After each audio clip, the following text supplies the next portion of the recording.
school-aged kids, Mr. Speaker, I was on the Memphis City Council, and so I obviously had to live in the city of Memphis. And at the time, we had the City of Memphis school system, which went out of business. It merged with the Shelby County school system a number of years ago. But I didn't want my kids to go to the City of Memphis school system. And so my wife and I decided we would send our kids to private school. And we paid the tuition for that. And I believe my kids are different kids today, Mr. Speaker, because of that choice that my wife and I had. They had different peer groups. They had different teachers. They were taught a different worldview. They were given different college opportunities as a result of that. And I'm pleased to announce today that my kids turned out okay. I've got one who's an attorney and one who's an architect. And what I want through school choice, Mr. Speaker, is I want every family in Tennessee to have the choice that I had because of my affluence to be able to make that same type of decision for their children. Much has been talked about low-income folks, and I agree. I want the mom in the inner city who is working 2 jobs, raising 2 or 3 kids, and because of where she can happen to afford to live, she is zoned into a school that may not be suitable for her children.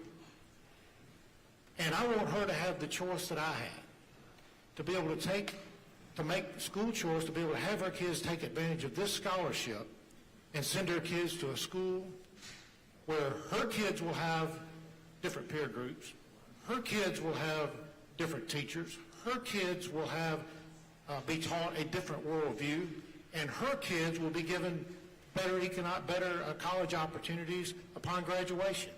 And Mr. Speaker, I believe that's how we break the generational poverty that exists in many of our communities in Tennessee, and particularly in my home county of Shelby. But it's not just low-income folks that benefit from this. It's the middle-class people who are living in the suburbs. And their husband and wife, they're working 2 jobs, and they can't afford private school. But where I was able to do so with my affluence, I want them to be able to have that same opportunity with this scholarship for their kids. Let me also say, Mr. Speaker, if you ever needed an example, a real-world example of why we need to give parents the opportunity to take advantage of these education scholarships, to send their kids to a school that they think is better than what is offered locally, you should look no further than the Memphis Shelby County School District. About 2 years ago, they fired the superintendent, maybe rightfully so, but they went 18 months, Mr. Speaker, without a superintendent. Then they hire a superintendent. 9 months in, the school board fires Dr. Fagans after 9 months on the job. Now they're back to having an interim superintendent, and the community has been outraged by that. And that is an example of what we can cure, because if Shelby County School District had competition, they would do a better job of hiring superintendents, and they would focus more on educating the kids than they are on the raw politics and the power play that's played out between the school board and the superintendent. And as a result, they've been about as successful as an Amish electrician down there in Memphis when it comes to educating the kids. Now, some will believe, Mr. Speaker, that this is not a perfect bill. And in some ways, I agree with it, but we can't let the perfect be the enemy of the good. We can't come right out of the gate with a perfect bill. That's why you can't take a laxative and a sleeping pill in the same night. You got to spread that out, and you got to make progress step by step. Mr. Speaker, I'll end with this. A few days ago, a group of us traveled up to Frank Nicely's daughter's visitation, Rachel Nicely. And there were a ton of people at the funeral home, Mr. Speaker. The line snaked all the way through the building, out the building into the parking lot, around the corner, and a lot of people were there. And I'll just say as a side, Mr. Speaker, a lady came in the door with a plate full of food. She made a beeline right to me, right past my colleagues and others there, and she said, "Excuse me, do you know where I can put this food?" I said, "No, ma'am, I'm not the funeral director, but I can find the funeral director for you." Out of 500 people there, she walked right up to me, Mr. Speaker, and as if I were the funeral director. I must have that funeral director look about me. But visitation, a group of us went to Jonathan's to eat. And as I looked at the menu, they've got pizza on the menu. And Mr. Speaker, if we're given 16 choices of pizza at a restaurant, surely, Mr. Speaker, surely we can give parents a choice when it comes to something as important as educating their children. So, Mr. Speaker, I rise in support of this bill. I encourage my colleagues to support this bill so that we can empower parents to do what I was able to do because I've been very fortunate to be able to make a choice about their children's education. Thank you, Mr. Speaker. Thank you, Senator Taylor. I have Senator Wally, Senator Hackberry, Senator Crow. Senator Wally.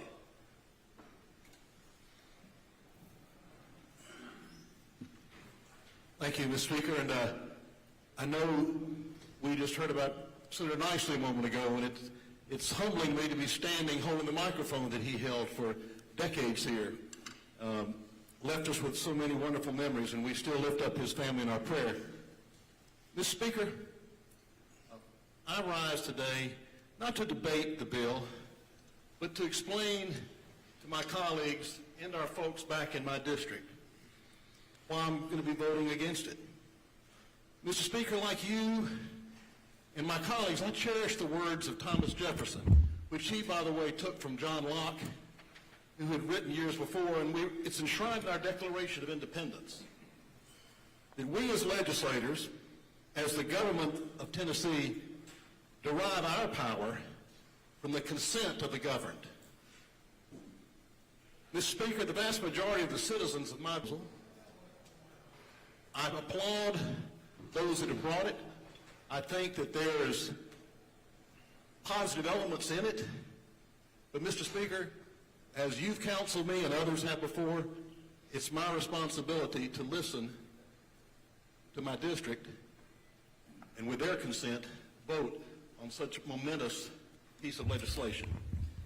Mr. Speaker, it would have been my fondest preference of the current education savings account pilot project underway in Shelby, Davidson, and Hamilton County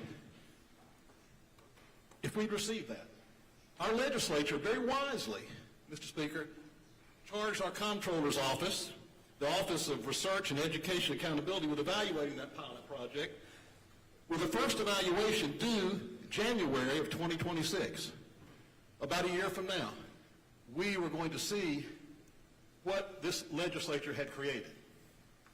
Mr. Speaker, we even outlined some of the measures that we needed to see in order to decide whether to continue, to modify, to expand, or to discontinue this pilot project. Chief among them was academic performance indicators. How well are the children doing academically? And to be honest, Mr. Speaker, I think all of us can agree we just don't know yet with that pilot project. That's why we charge our comptroller with getting us those results, to see what the data say. If we waited for that data from the comptroller, Mr. Speaker, I believe we could really make a more prudent decision about proceeding with this public funding for private education conversation. But given that this proposal seeks to proceed now, Mr. Speaker, on behalf of the majority of citizens in District 26, I respectfully cannot consent to support it. I hope that I'm proven wrong. I hope that it is an extraordinary success. But, Mr. Speaker, standing for the people of District 26, I respectfully will have to be voting no. Thank you, Senator Wally. Leader Hackberry. Thank you, Mr. Speaker, and I my thoughts on this legislation and similar legislation have been well documented. I said in the Education Committee, this is my 12th session, and I have researched this probably more than any other issue. What I didn't share is that my second or third year in the legislature, I was sitting in my seat. I sat on the back row in the House, on the aisle, on the left side, happily so. And I had a representative come up to me, and he was very kind. He's since retired. He said, "You need to vote for this bill. This is going to help your people more than anyone." And I sat there, and I thought about all the pressure I'd received from several education groups and how I had an election coming up. And I had a moment, and that moment has guided me the entire time I've been in this General Assembly, is that I didn't get elected to this seat to hold it. I got elected to this seat to represent the people that put me here. And so if I'm not able to keep that seat because of the votes I take for those people, then so be it. Because I was somebody before I got here, and I will be somebody after. And voting that way, and voting my conscience of my district, has kept me here, like I said, for my 12th session. So I urge my colleagues, it doesn't matter what other people say. The only folks that matter are the ones that can vote for you, the ones that put their faith and their confidence in you, that took a leap and said, this person might be good for this because they're going to speak for me when I don't have a seat at the table. There are districts across this state that do not have access to any public schools. Any private schools, I'm sorry. This legislation will allow for online private schools to be able to offer to your students in your district, so you think it might not impact you, so that they can attend, which will take students out of your public school system. This is a school choice bill, but Tennessee has had school choice for quite some time. I am from Memphis. We have 80 charter schools, some really great ones in my district, like Crosstown High or Maxine Smith STEAM Academy, which is a public school, but I'm sorry, they're both public schools. It's not a charter school. But we have Grizzlies Prep. We have Soulsville, which has 100% graduation rate, 100% college attendance rate. This is a charter school. It is my child to this public school. So we have school choice already. I am a product of public schools. I saw somebody on Instagram said, well, her parents could afford to send her to private school. I didn't go to private school. I went to, and because of the unique nature of the city that I'm from, where we had two school districts, I went to Shelby County Schools, then Memphis City Schools for a period of time, and graduated from Shelby County Schools. And because of the public school education that I received, I was able to attend a top 10 university. I was able to go to law school and pass the bar on the first try. I believe while there has been some discord within the Memphis Shelby County School Board, they are still a level 5 school. They have growth at a level that is at the top level, level 5. So I'm deeply offended when people use Shelby County Schools, Memphis Shelby County Schools, as an example of why people need other options. The last thing I'll say is, we talk about numbers here. I know you all know the expression, men lie, women lie, but numbers don't lie. In the pilot program that has been in Memphis, Nashville, Hamilton County, those students have not, one day I can't tell, this week has been so crazy, I don't know day from day, but in Florida, where they spend $3 billion plus on educational vouchers every year, those students scored the lowest than they have in 20 years. We pride ourselves on being a fiscally responsible state, a fiscally conservative state, and yet we are taking a significant plunge with no proof that these vouchers will be successful. I want them to be. It's just like being on, I don't want to use that example because it's in poor taste, but it's like we're all in this ship together, okay? We're all in this ship together. We want us all to float. But if we are starting out with something that hasn't had the time yet to see if it will work in Tennessee, because we know it hasn't worked well in other states, like Arizona, like Ohio, like Louisiana, like Florida. So we did a pilot program. We want to see if it's going to work in Tennessee.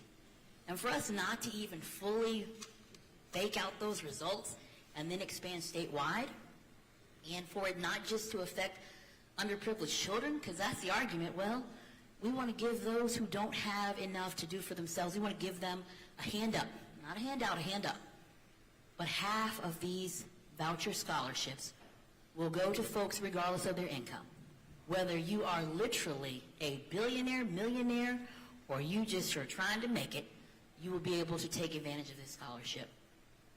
And again, these are public dollars. So if we do anything else, our only constitutional duty is to pass the budget, and it is to make sure that we are good stewards of the dollars that people pay into this system.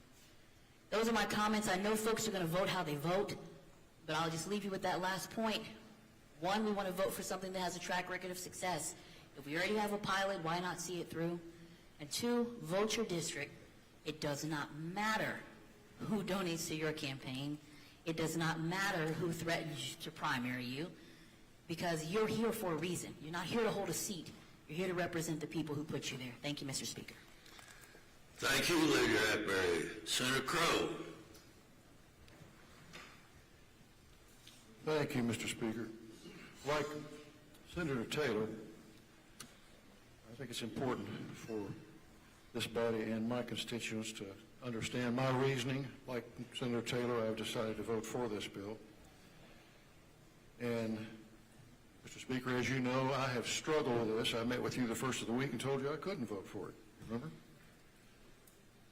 I've gone back and forth and back and forth. I spent the last couple nights in deep thought and prayer. I've struggled, I guess, with this issue more than any, I think, in my 36 years on this Senate floor. My mayors have all voiced support for this, all 7 mayors in Northeast Tennessee. All my school boards have voiced opposition, strong opposition, all for reasons that I respect.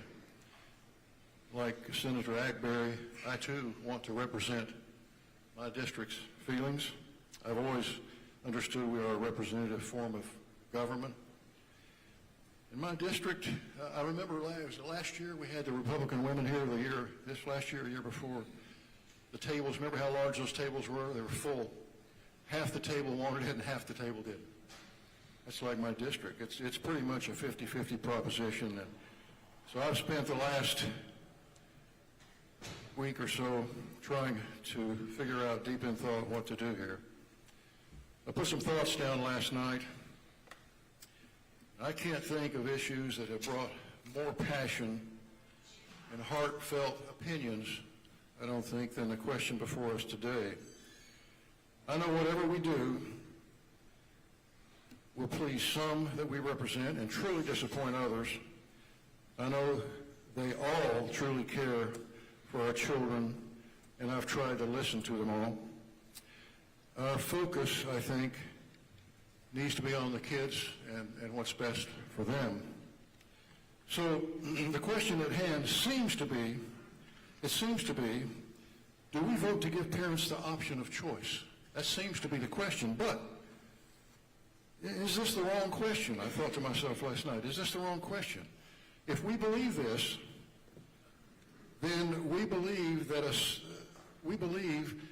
assumes that this right is ours as government to give. Is this right ours to government to give?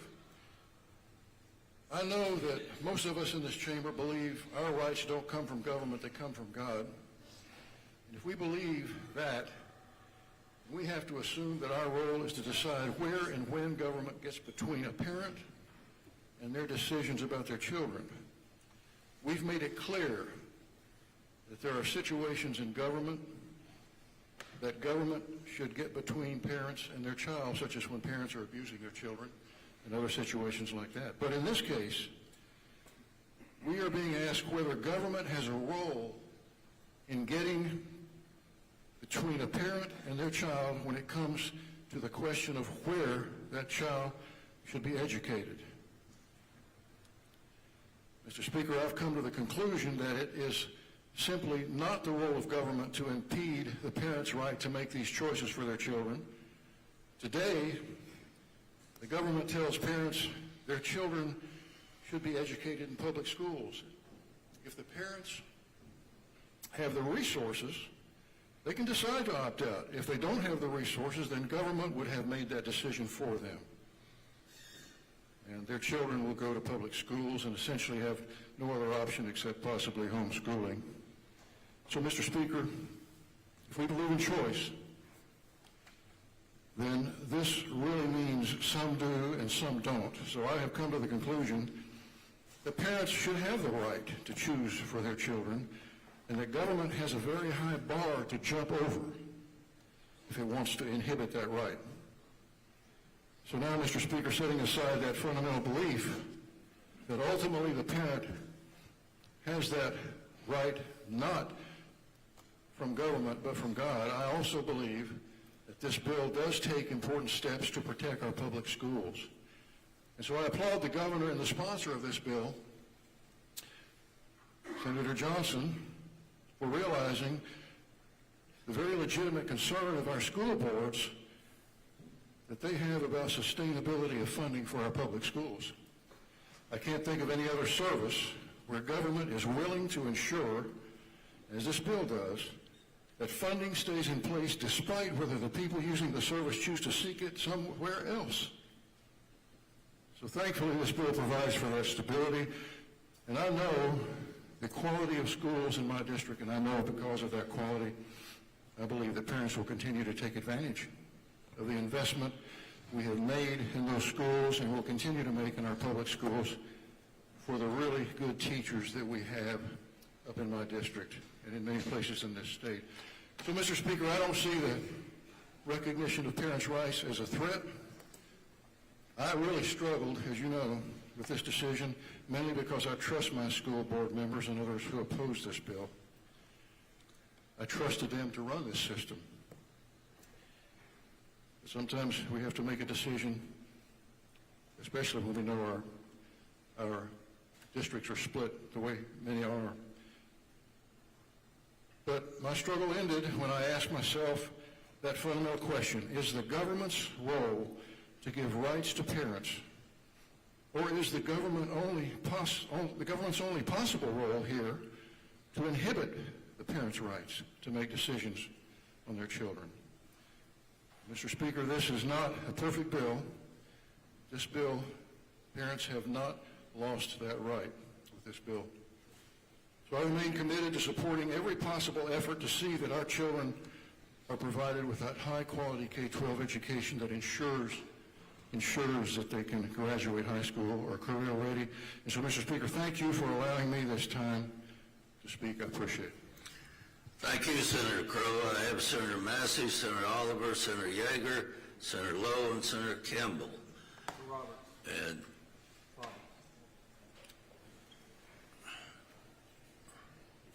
Senator Roberts, Senator Yarborough. Senator Massey. Thank you, Mr. Speaker. Will the sponsor yield? Sponsor yields. Thank you, Mr. Speaker. And I did want a clarification on the bonuses for our educators. Oftentimes when we give raises through our budget process, through the governor's recommendations, our special school educators are left out because they're under a different formula. These are our teachers that are at our Tennessee School for the Deaf. That's one, we have, I know, one in my district, one in Ed's district, and I know we have one in Davidson County. And I would like to, I'm just asking to confirm whether our great educators at our schools for the deaf are going to get the bonus also. Leader Johnson to respond. Thank you, Mr. Speaker, and thank you, Senator Massey. And the answer is yes. So in the definition of classroom teacher in this legislation, it's consistent with that term in other places in the code. So the $86,000, $2,000 bonuses that will be distributed will include those teachers. Thank you for clarifying that. Senator Massey. Thank you, Mr. Speaker. And I just want to try to be brief because I know we've got a lot of other folks that are wanting to speak. In the past, I have not supported, I really haven't been opposed, but I haven't supported the scholarship legislation that we have had before us. And my main thing had been that our first responsibility was to increase our funding to public education. And in the past number of years, I think it's been about 5 years, we've been doing a significant effort. You know, I know we've increased it by over $2 billion, and I know the will of the body is to continue those increases annually as best we can, and I'm going to continue to support those. You know, I come from a line of public educators, and this is something that I really have always supported, and I will continue to support and make sure that we do everything we can, whether it's regulatory or whether it's financially for our public schools. In fact, I've got a couple of pieces of legislation this year I hope everybody will support in those efforts. But I have, you know, as Chairman Crow said, there's no such thing as a perfect bill, and we have to look not only at the bill but listen to our constituents. And through being throughout my district, I go to countless numbers of events. I have talked to countless people about this. I have polled. I have received all the emails that I'm sure everybody else is receiving. And I have listened and read them and listened to my constituents. And like I say, it's people are very passionate on both sides. But we really do, I have a significant number, and really through, you know, my best efforts of polling, and we did a significant poll this summer besides my, you know, talking to folks. I have the majority of my constituents are supporting it. But I still have my concerns about the bill, so I have asked a lot of questions. I have looked in. I wanted to make sure our public school systems were still protected. I didn't quite understand the floor amount, and I have asked questions about that to make sure that our folks are going to be supported. And I want to make sure that this doesn't, as some people have alluded, that it's just going to grow out of proportions. And they cite Arizona. Well, thankfully, we're not Arizona. We do a good job through Chairman Watson and our leadership to make sure we're physically responsible here. And because I've got other priorities that I would like to get funded, like a few roads in our states, and obviously mental health. So I'm going to continue to advocate that this does not grow out of proportion, that we only fund what we can support while still supporting the other initiatives and priorities of the members. So I have gotten all my questions answered, and I do plan on voting for the bill, but I still am going to be watching it and making sure that it's going to do what it says it's done while still protecting our public system, which I think is vital to the background and the backbones of all our communities. And I give my word that I will continue to do that. Thank you, Speaker. Thank you, Senator Massey. Senator Oliver.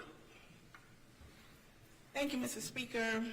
Mr. Speaker, I would like to speak directly to rural parents and educators and voters and taxpayers that might be watching us right now, listening to their representative.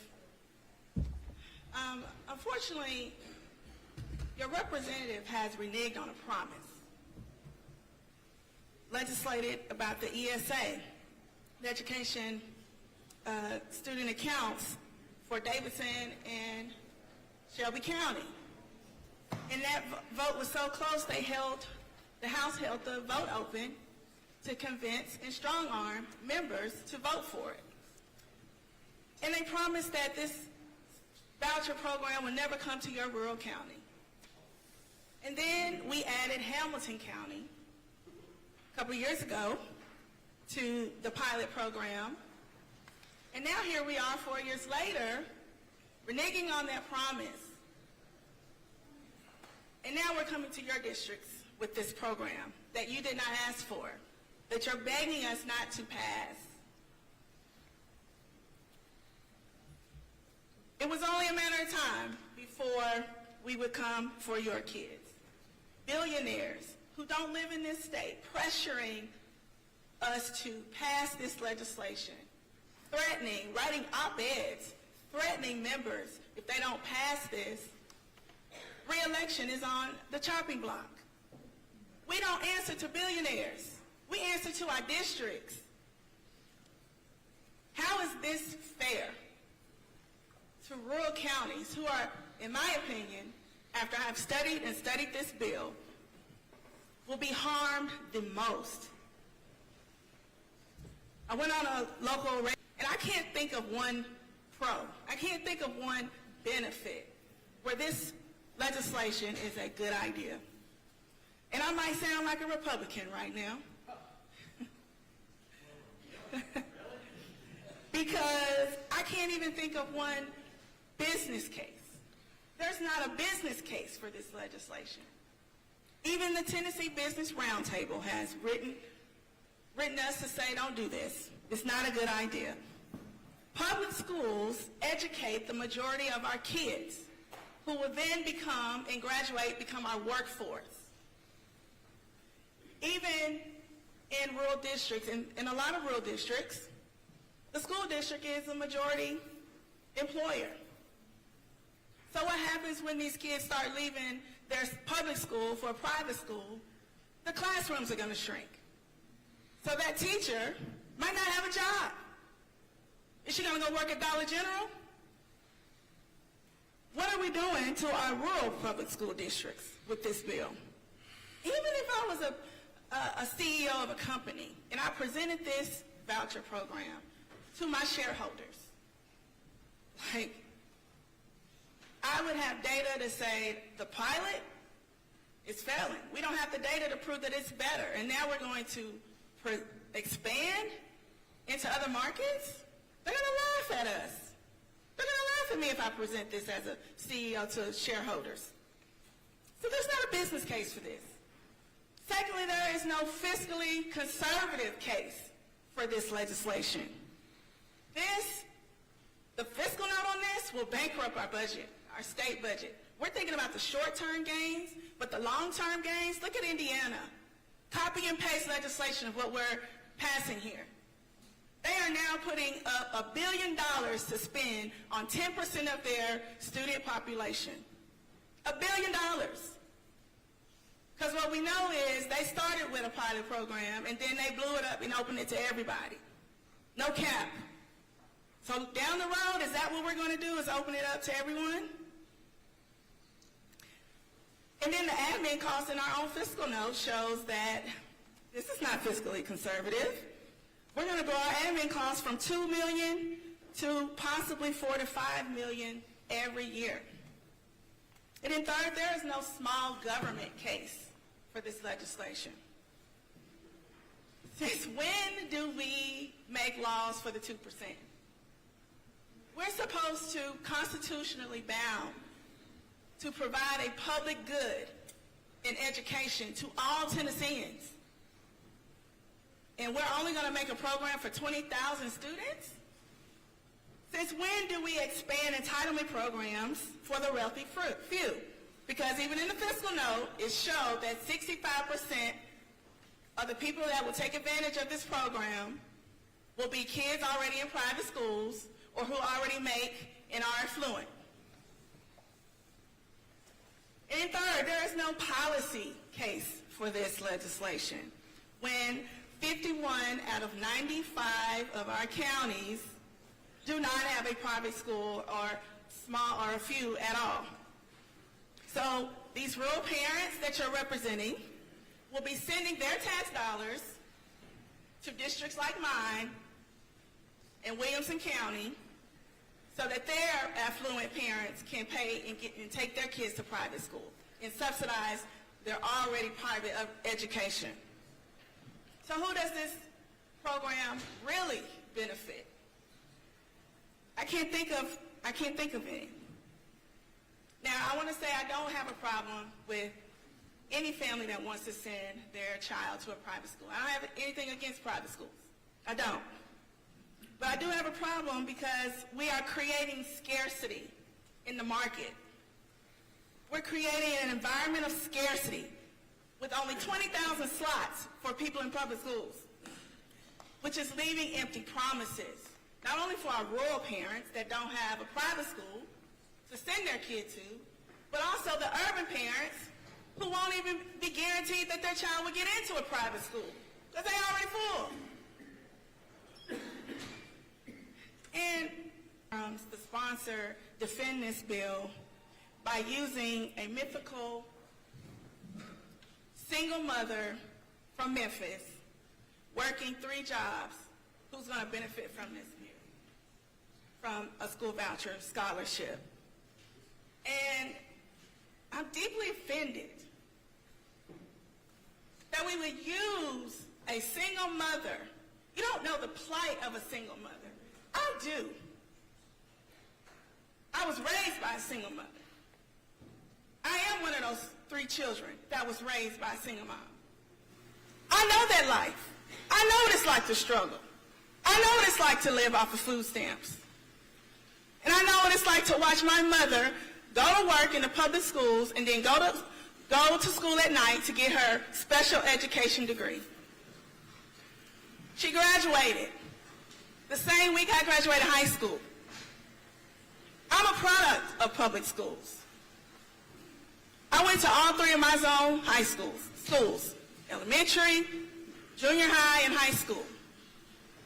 I had to struggle because I was raised in Little Rock public schools during Banging in Little Rock. You know anything about Little Rock, then you know Banging in Little Rock HBO documentary. Where I had to go to school with gang members. I watched people die by drive-by shootings. I survived that. I wanted to be in a gang. But I overcame that. Graduated number 3 in my high school, my public high school. This public school student went on to graduate from Vanderbilt University, top 20 university in the country. And then went on to get my master's degree in public administration from University of Tennessee. And this public school student became a state senator. Don't tell me that public schools are not better than private schools, because we can produce excellence if we invest in it. We can, but we got to have a political will in this body to do it. And what hurts is that we know in private conversations, we know this bill is not good. And you're going to vote for it anyway. Where is the courage to stand up for your district and your conscience? Where is that courage for our kids? Not for re-election, but for our kids. So, Mr. Speaker, I'm not asking our members to vote. I'm asking them to do the right thing. Thank you. Thank you, Senator Oliver. Chairman Yeager.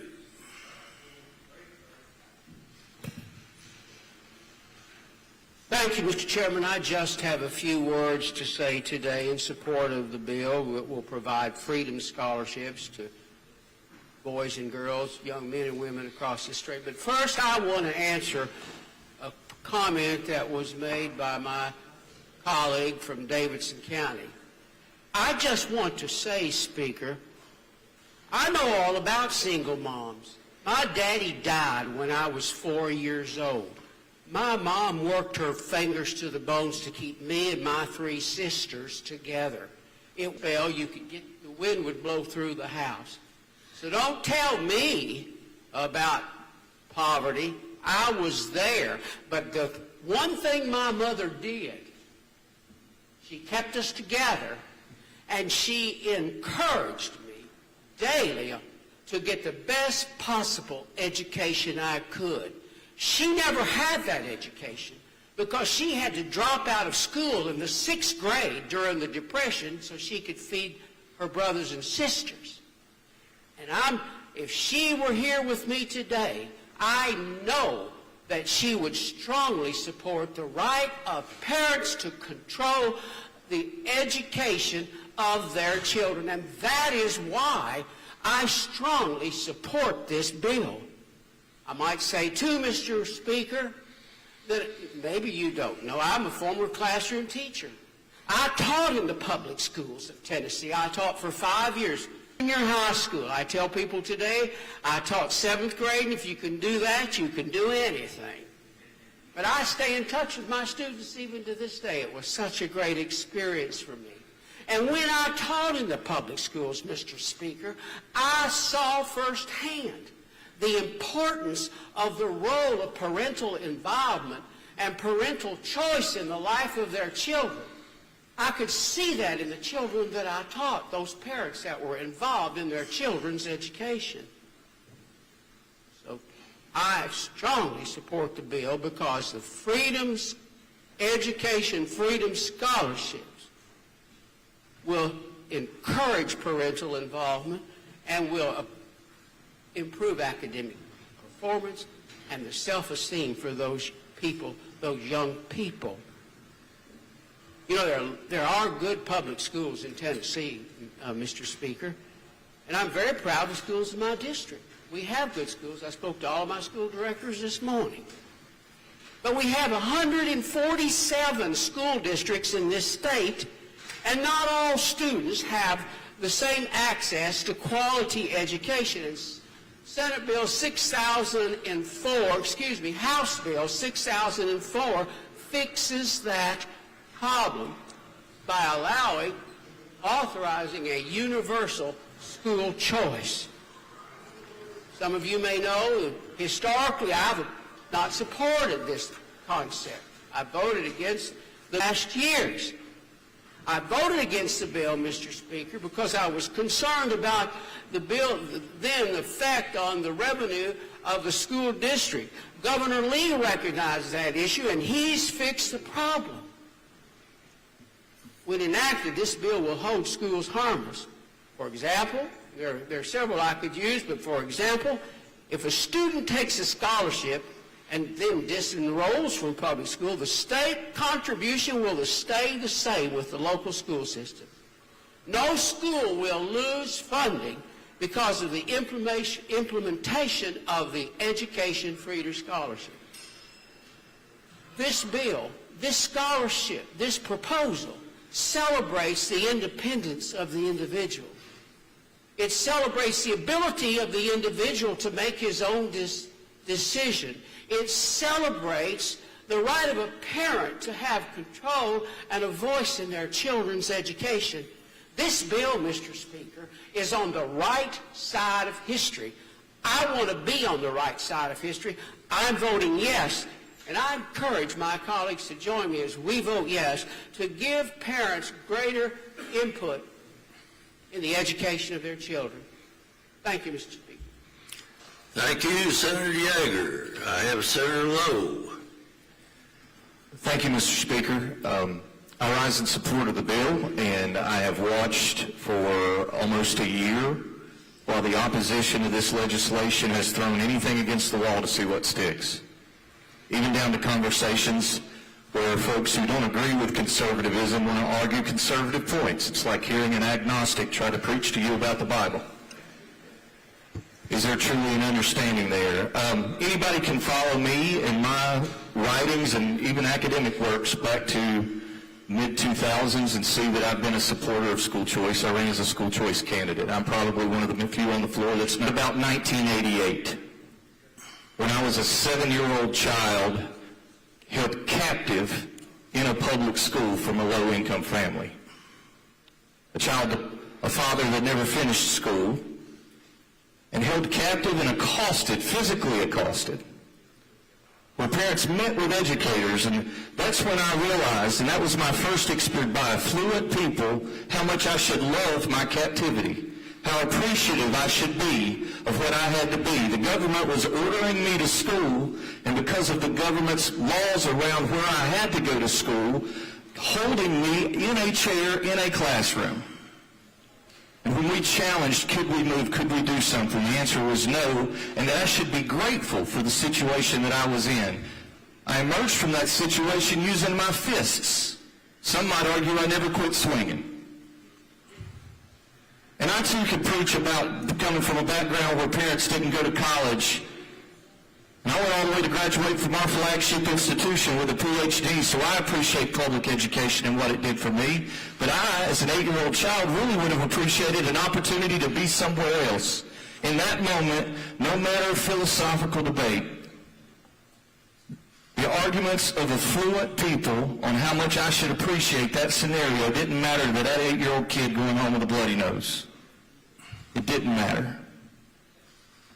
And you know what? I was able to emerge from that situation not bitter about public schools. All 4 of my children are in public education.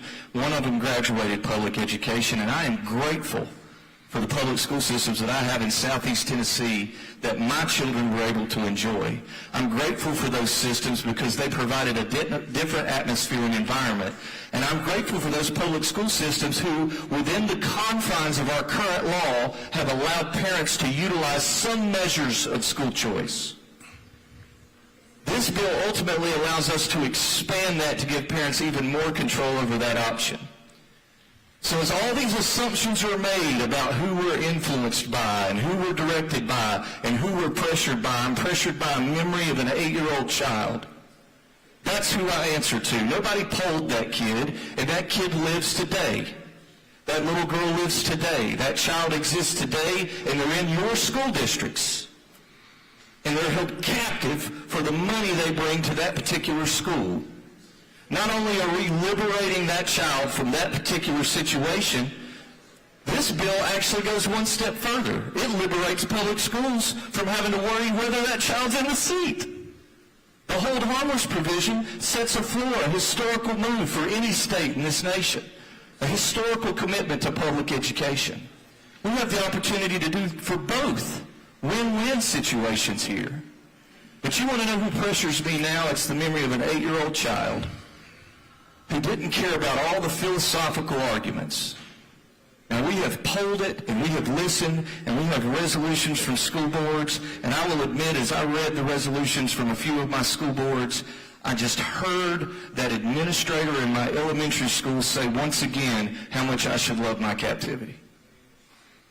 Even in this building, I hear it again. I'm answering, I owe that 8-year-old kid a debt of gratitude, and I owe him whether or not a kid can be where they are safe, where they feel like they can grow, and where they feel like they can learn. And no one is better suited to ascertain that environment than a parent. There's an argument over whether or not this is going to actually go to those kids. Well, if 35% goes to those kids, I'm not willing to hold those 35% of children captive just because I'm worried that some well-to-do family might actually get to use a thing. I'm not willing to burn them at the altar of the status quo just because I've got a bone to pick with whether or not wealth is equitable in this country. I'm not willing to do it. So I stand before you today in support of the bill. It's been said here, there's a lot of work to do. It's not a perfect bill, but I'm telling you it's a step in the right direction.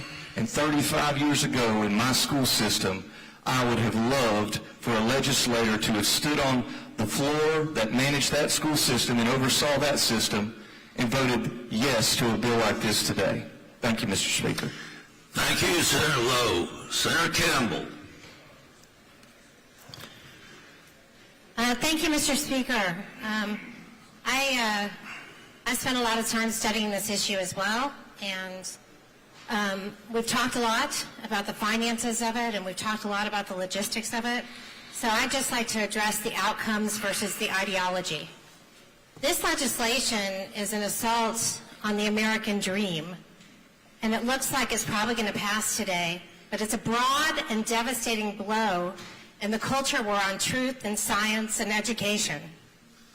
And it's been marketed as a program about choice, but in reality, it's about control. Certainly about control over taxpayer dollars. That goes without saying. It'll be funneled into private organizations. But even more concerning is that we can see clearly with the executive order signed last night by Trump that this is about indoctrination. It's about forcing ideology on our children through an order that demands patriotic education, and it is signed in conjunction with an order that requires agencies to expand access to private school scholarships. Emphasis on the equality of opportunity. When we target public values that have produced the American dream, that put us on the moon, invented personal computers, created the world's most powerful and successful businesses, cured countless illnesses, We may not all be millionaires in this country, but we all have the opportunity to an education that will enable us to pursue anything. And this is why this is a scam. Because the promise that is being made sounds and looks like the aspirational values of freedom we uphold in our country. It's packaged as a paradise of choice and opportunity, but we know from the data that it is really a subsidy for people who already send their kids to private schools. There are lots of sweeteners in this bill right now, and they certainly won't last. But keep in mind that if 35% goes to kids in need, that's 65% that's being taken away from kids in need. And the few that will be able to afford it, to add thousands of dollars needed to actually use the scholarships, will find that their choices are limited to newly built subprime pop-up schools, which the data shows have horrible outcomes. This is why researchers are equating this scheme to predatory lending. Clearly, we are passing legislation to catalyze ideological indoctrination, and here is the thing.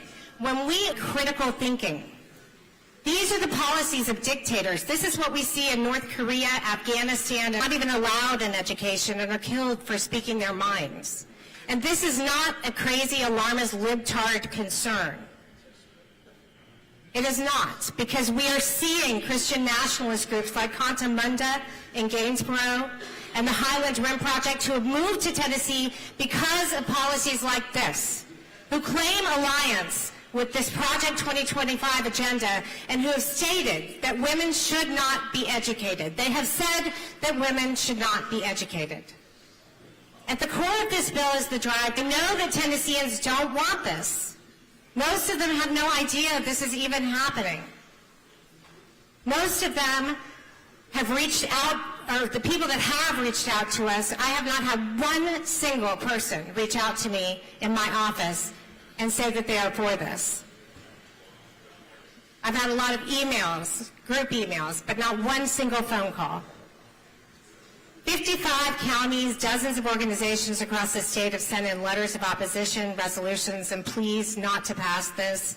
But this legislation was intentionally rushed through this body with no regard for the Republican process. And I mean by that, I mean the true Republican process. And that is a state in which supreme power is held by the people and their elected representatives, and which has a president whose powers are constrained by the Constitution rather than a monarch or a dictator. And I'll just close by saying that there is nothing conservative about rushing through this plan to create the largest entitlement program in the history of our state, to spend billions of taxpayer dollars on privatization schemes. Tennesseans do not want this, and I will be voting against it. Thank you, Mr. Speaker. Thank you, Senator Campbell. I have Senator Roberts, Senator Yarborough, and Senator Bailey. Senator Roberts. Mr. Speaker, I'm just left speechless by the comments from my colleague from Davidson, so I believe I'm just going to pass. Thank you. Senator Roberts passes. Senator Yarborough. Thank you, Mr. Speaker, members. The provision of education is, if you ask most people in the state, the way we educate our students is the most important thing that state government does. I don't just think that as a senator, I think it as a citizen. I say from personal experience that it was the public schools and public school teachers in Dyersburg, Tennessee, that changed the trajectory of my life, that allowed me to do everything that I have done since. And as a parent with 2 kids in schools, it's the most important thing to me every day. And frankly, regardless of which side any member has spoken from today, they've all spoken about how much education matters to them. So let's talk about this bill. This bill is spending hundreds of millions of dollars, and all available evidence that exist demonstrate that spending this money will actually do damage to education in our state, Mr. Speaker. So really there are two programs. Let's talk about the fact that there are two different programs here. The first, most of this money, what the fiscal analysis says estimates that 65% of these dollars is going to go to existing private school students. That will not change any education outcome in our state, Mr. Speaker. That will be the same students going to the same schools next year. That has no education impact whatsoever. That is sheer economic redistribution. That's all it is. There are lots of students and families in my district, in Williamson County, that attend private schools, one of the few counties where there are actually a mass of private schools. And so we're going to take money from all over the state, from every income bracket, and we're going to send that money to wealthy families, largely in urban and suburban areas, to subsidize decisions that they're already making and not improve one kid's education. We're just transferring wealth, pure and simple. Because the minority portion of this is actually an experiment, frankly. We think by creating these new vouchers, we're going to create an incentive for there to be new private schools that open up. But here's what we know. We know that will lead to worse education outcomes. The program already. We've seen it in every single state that has adopted this program. A lot of places, schools will open up for a couple of years, take the voucher money, and then the students come right back into the public schools, who then have to remediate them, which is just more money for us. We also know there's no accountability here. This legislature has insisted rigorously and constantly, sometimes to our detriment, on having rigorous testing where we can see how students are doing, where we can see how schools are doing, where we can see if there's a return on our investment. And we have decided not to impose that accountability here. We know there are no standards. Everybody in this legislature has stood up and supported things like this, like the standards that we have for Tennessee or U.S. history. These schools don't have to do any of that. We also know that there's no actual choice. The average private school tuition in Tennessee is far more than $7,000, and I think we all know that. We're not creating spots. At best, we are not doing student choice. We're giving schools. We also know, and we know that this is true. We know that this will lead to less funding for public schools. How do we know it? Because it says it in black and white. It says it in black and white in the fiscal analysis of the bill. It's been claimed on this floor, Mr. Speaker, that the governor heard our concerns and fixed this problem. That's not true. The fiscal note for this bill says that there will be less money for public schools in next year's budget. Less money will be allocated under TISA. Tens of millions of dollars less. We know that there's going to be a loss of effectively $200 million in the funding. And the hold harmless provision, this is one of the most bogus uses of language we've ever had. Hold harmless, we're going to compensate all the schools about $3 million for about a $200 million loss. I don't know what hold harmless means where y'all come from, but Mr. Speaker, that is not holding our public schools harmless. It's just not. And we know that this isn't fiscally responsible. We are creating a brand new, open-ended entitlement that is technically available to every family in the state of Tennessee that has school-age children, right? And we're deciding whether we're going to do that based on the cost for the first 2 years. Now, the leader and the sponsor of this legislation said, oh, well, that's still fiscally responsible because the growth of this program is subject to appropriation. Well, if your counties, if any of the counties in our districts said they were going to open a new school next year because they had enough money to fund the kindergarten and they would open first and second grade subject to appropriation, we would say that's crazy. Because you don't make big deal decisions in government without thinking about what they're going to look like 5 and 10 years out. But what we're doing here, we're just launching a new separately funded school system and hoping for the best, knowing that we're going to have to come back here year after year and decide whether to grow this thing and how it's going to work and how we're going to fund 2 systems at the same time.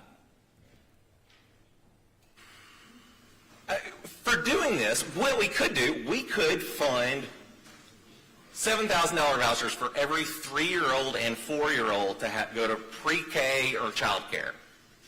Same number of students that would be adding to the budget here. Identical. Now that would be actually a really good program. I would love to be for a program like that. But I wouldn't be, Mr. Speaker, sadly, because it's not fiscally responsible to do it. We actually don't have the resources to do it. And we don't know if we have the resources to do it even this year. We're deciding this in a special session before we've even seen next year's budget. This legislature has never thought about doing something this irresponsible. And the evidence here, we are stewards of the public trust, the public dollars, and we are spending money that at worst, or at best, we're spending money that at best leads to just subsidizing what people are already doing, and at worst, blows a hole in our budget, undermines public school funding, and leads to worse outcomes for kids. Why would we do that?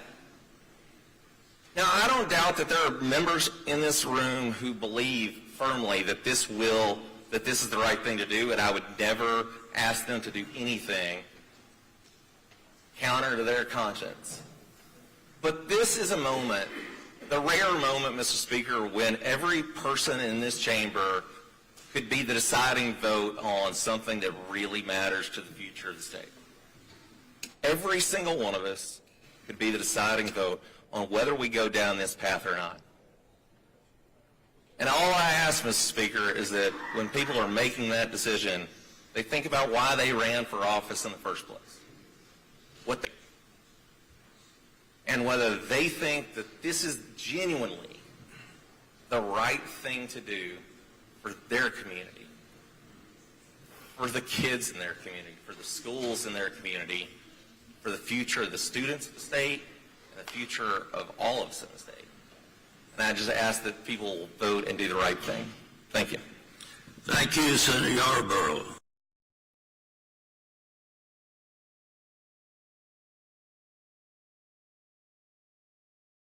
I'm going to yield and ask to come back to me.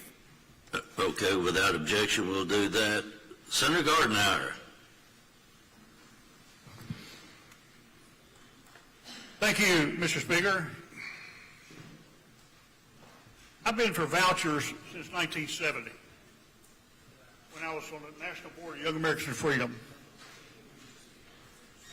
I started going to my sister's farm up in Sail Creek, Tennessee, which is in Central Washington District. Very rural area. That's where we store a lot of things from our past that we can't get rid of or don't want to turn loose of. And I've even got one of the original bumper stickers from 1970s that I'm for vouchers. It's in the filing cabinet up in this old trailer that's up there on their farm. And I went up there and she says, you can't go in that trailer. And I said, why not? She said, it's full of snakes. And I said, why don't you set up a tent and we'll have a revival, they'll all come out and I'll go in and get it. Well, we didn't do it and I couldn't get the bumper stickers, but I've been there. I voted for the ESA program and we added Hamilton County several years later. But let me explain why we excluded Hamilton County, because Hamilton County has been mentioned several times. They had 5 failing schools. Remember that number, 5. We had a brand new superintendent who was really good and really smart. He had PhDs in every kind of imagination you could think of. And he said, please give me a chance to turn this around. He said, I can do it. And we met for about an hour and a half, and he went through his plan to do it. I took a picture of it. The next day, drove up to Governor Haslam and had Candace McQueen in the room. And I said, please don't take over our school. The state was going to take over those 5 schools. Remember the number 5 now. Don't forget 5. And Governor Haslam said, okay, we'll give him a chance. We will not take it over. We'll give him the resources that he needs to fix those 5 schools. About 8 years later, full-time employees from the state that went down and lived and worked in Chattanooga in our schools. We went from 5 to 9. Now, this is not baseball where the highest score wins. It should be golf where the lowest score wins. Now, going from 5 to 9 is not progress. And so we came back and we added Hamilton County to the ESA program.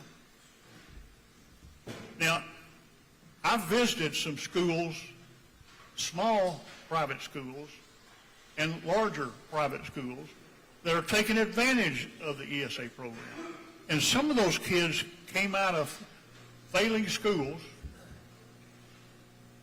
that they were so damaged, the children, from being in those schools. It's going to take time for them to overcome that damage that they received in those failing schools.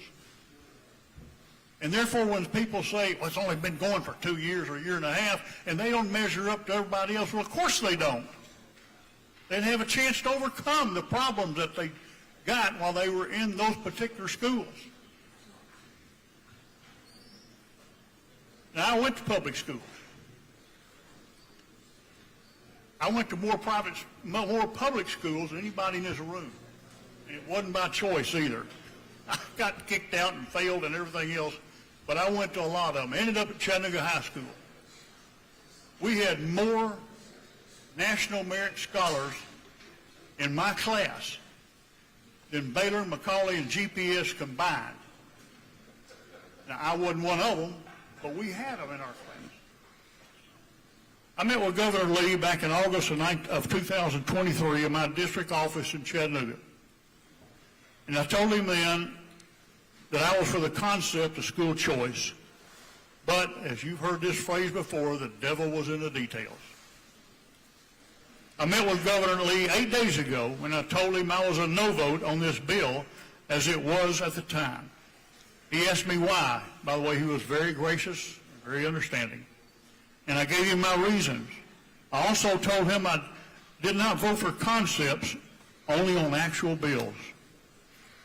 He told me he had a fix for one of my main exceptions. And there was. My exception was taken care in the budget amendment. He disagreed with me on my main objection. However, I told him I had a fix, and I mentioned to him, although he did not comment, I will be running a bill this year to attempt to take care of my objections and hope this body and the House will approve. Last night, and again this morning in bill review, Chairman Watson answered the majority of my concerns with the Finance Committee's amendments.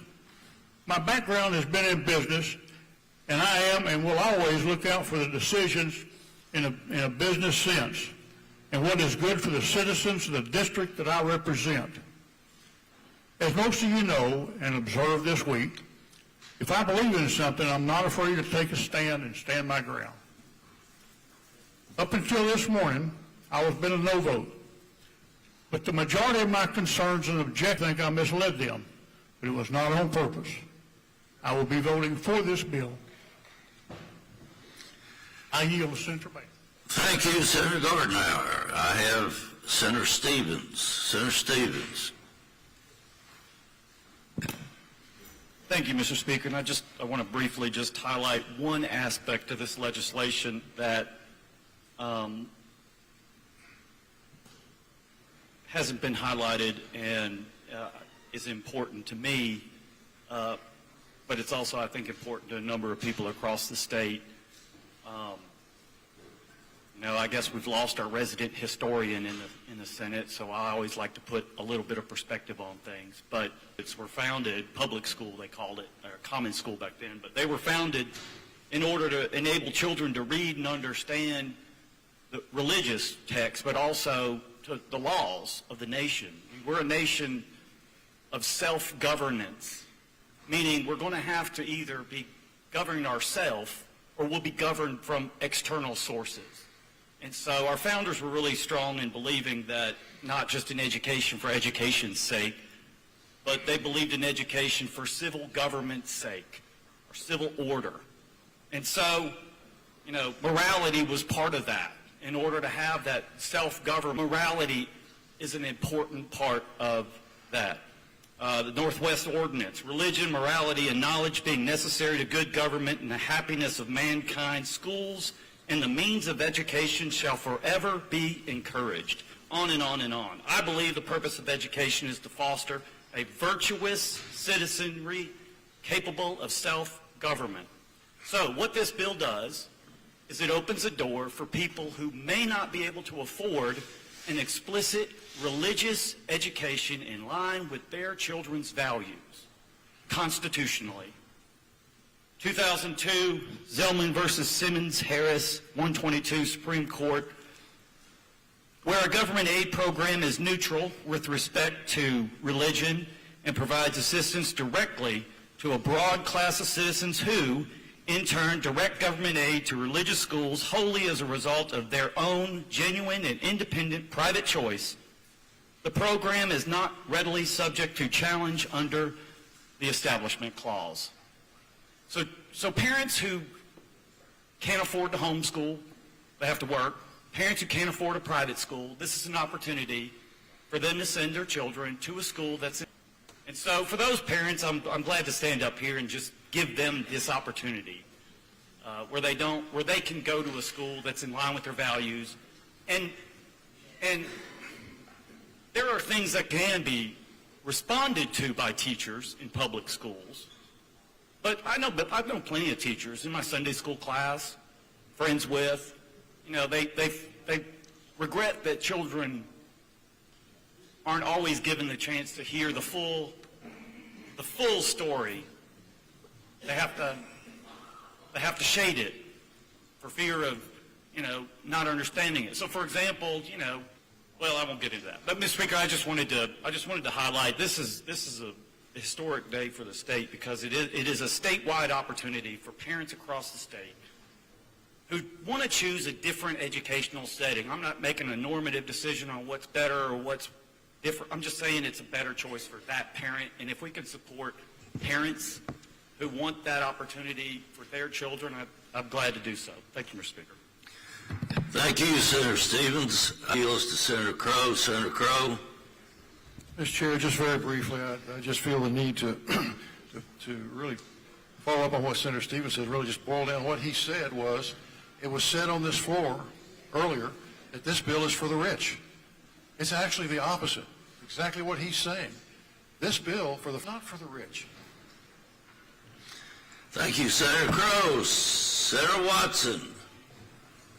Thank you, Mr. Speaker. Members, I just need to respond of this state, and I just need to reassure my colleagues that contrary to what has been spoken on this floor by the opposition, we have analyzed the financials of this piece of legislation thoroughly and feel confident that it does not place an undue burden on our state's treasury, and that it will create opportunity for families all across this state without creating financial hardship. And as I said earlier, Mr. Speaker, laid upon the members' desks a simplistic outline of where all the money for this comes. And actually, the Freedom Scholarships members, you will remember, we appropriated that money